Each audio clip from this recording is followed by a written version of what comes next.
Hi views, welcome back to Harsha kitchen. இன்றைக்கி நம்ம வீடியோவில் ரொம்ப சூப்பரான டேஸ்ட்டான நண்டு கிரேவி எப்படி செய்யலாம் அந்த வீடியோவில் பார்க்க போகிறோம். காரசாரமாக சூப்பராக செய்யலாம் வாங்க. அதுக்கு நம்ம மசாலா ரெடி பண்ணிப்போம். 1 ஸ்பூன் அளவு சோம்பு, 1 ஸ்பூன் அளவு மிளகு, 1 ஸ்பூன் அளவு சீரகம் ஆட் பண்ணிப்போம். இது நல்லா எல்லாத்தையும் எண்ணெய் இல்லாமல் ஒரு வாணலியில் வறுத்துப்போம். நம்ம இந்த மாதிரி வறுத்துட்டு அரைக்கும் போது டேஸ்ட்டு ரொம்ப வாசமாகவும் நல்லாயிருக்கும், டேஸ்ட்டாகவும் இருக்கும்.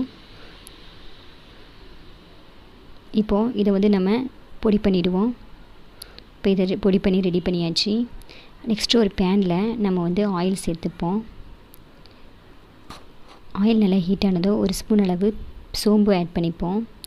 நெக்ஸ்ட்டு வெங்காயம், நான் வந்து ஒரு பெரிய வெங்காயம் கட் பண்ணியிருக்கேன். அது கூட நம்ம கருவேப்பிலை ஆட் பண்ணிப்போம்.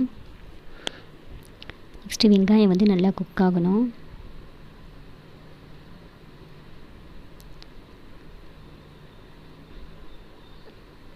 வெங்காயம் குக் ஆகிறதுக்கு நம்ம வந்து தேவையான அளவு, இந்த கிரேவிக்கு தேவையான அளவு உப்பும் சேர்த்துப்போம். இப்போ நெக்ஸ்ட்டு இஞ்சி பூண்டு பேஸ்ட்டு ஆட் பண்ணிப்போம்.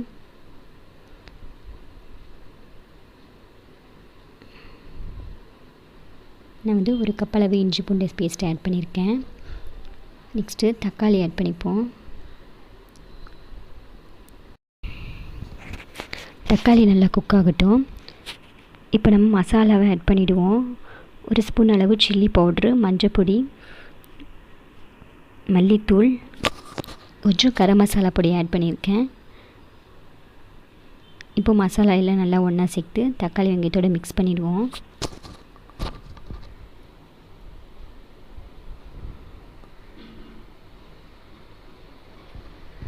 நெக்ஸ்ட்டு கொஞ்சமாக தண்ணி ஆட் பண்ணிப்போம். ரொம்ப தண்ணி ஊற்ற வேணாம், 1 கப் அளவு தண்ணி ஊற்றினா போதும்.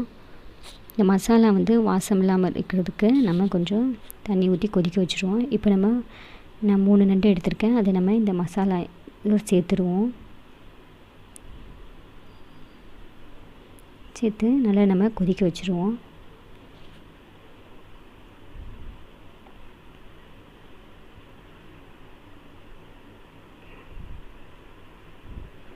இப்போது ஒரு நல்லா கொதிக்க ஆரம்பிச்சிச்சு. இந்த ஸ்டேஜில் நம்ம நார்மலாக வீட்டில் யூஸ் பண்ணுற 1 ஸ்பூன் அளவு மசாலா பொடி நாங்கள் ஆட் பண்ணியிருக்கேன். நீங்கள் வந்து உங்கள் ஆப்ஷன் தான், நீங்கள் ஆட் பண்ணலாம், ஆட் பண்ணிக்கலாம், இல்லைன்னா வேண்டாம். க்ளோஸ் பண்ணிவிடுவோம். நெக்ஸ்ட் இப்போது ஓப்பன் பண்ணி இப்போ கொஞ்சம் கட்டியாக கிரேவி மாதிரி ரெடி ஆயிடுச்சு நம்ம நண்டு வறுவல்.